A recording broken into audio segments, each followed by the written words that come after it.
maanta way bishu tahay 9kii bishii May ayaa fasax la galay hore waxaynu soo qaadanay fasaxii 1 May maanta waa 9kii May bishan May waa bil barakaysan marka loo akhriyo luqadda reer Soomaaliland marka lagu akhriyo waayo waa bil ay ku jiraan 10 maalmood oo Soomaaliland u gaara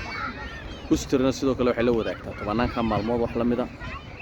oo imika waxa laga yaabaa inay 1 May fasax ahayd maantana ay fasax tahay oo 9kii May 10ka Mayna waa fasax 20ka waa fasax 20kana waa fasax 30ka waa fasax 30kana waa fasax marka waa bisha May waa bil aad iyo aad u muhiima qofkii aan ogeyn waa inuu xafladihiisa inta badan ku beegto bisha May